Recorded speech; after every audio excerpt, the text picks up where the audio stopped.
I said last time that sometimes you cannot rebuke somebody. There's no mitzvah to rebuke somebody if they're not going to listen.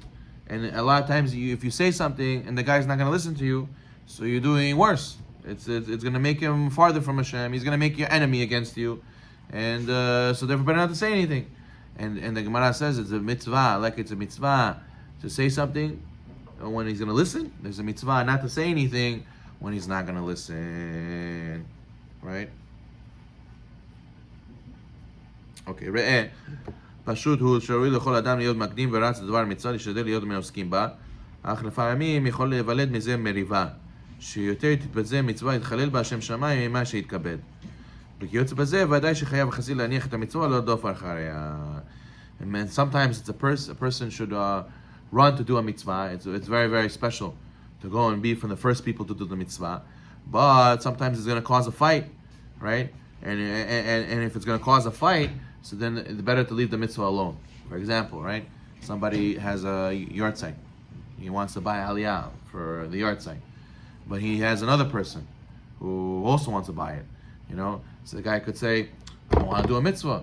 If you want to do a mitzvah, first you have to reason makdim a mitzvah. I have to run, I have to go and grab, I have to pay a lot of money and I have to grab the mitzvah first. But what about if it's going to offend the other person? What about if the other guy is going to get into a fight with me because of it? Is it worth me grabbing the mitzvah and letting somebody else get upset and fight with me because of it?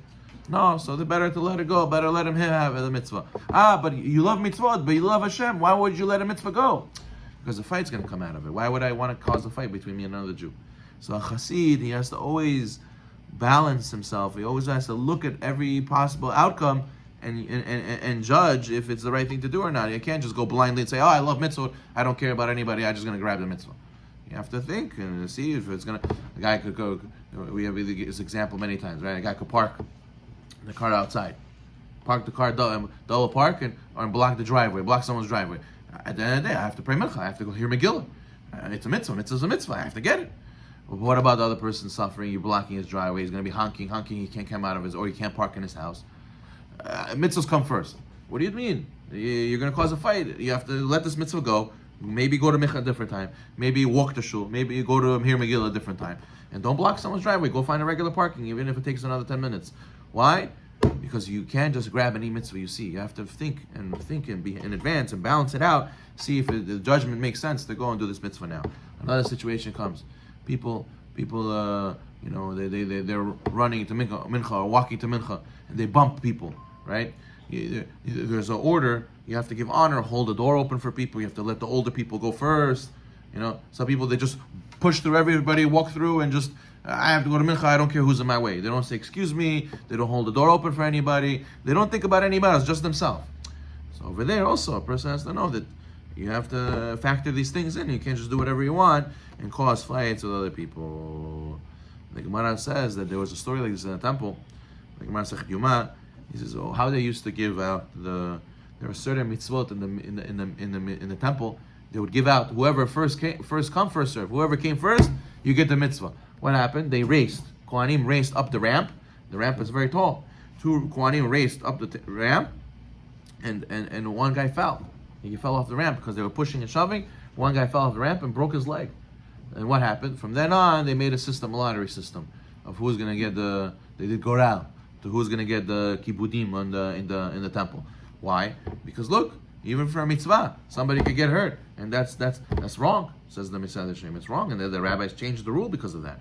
So therefore, a person has to be careful, not in the sake of Hashem's Torah and mitzvot, we should go and hurt other people, right? There's a story with Sro Salanter, where it was somebody's house. They did the name. So in those days, they didn't have faucets, sinks. You have to bring water from the well, bring it in the house, and then do nitilat yadayim for it, wash the dishes, you shower. You had a limited amount of water you have to bring. So then they did the kiddush, then they do nitilat yadayim. They saw the rabbi doing nitilat yadayim until here. Usually nitilat yadayim we do till the wrist. He did till here. They asked the rabbi, why you did only till here? He says, I know, according to halacha, it's better to do till here, but this is not my water. I don't know who has to go bring this water. Why should I use so much water and make the guy suffer to bring more? It's not up to me. So even for a mitzvah, person has to be careful not to do it on another person's account. Yes? In 1 minute, Oh, okay, no problem. Sure. Sorry. All the best. So therefore, a person has to try to do the mitzvot, but he has to have in mind other people around him. Baruch Adonai Olam.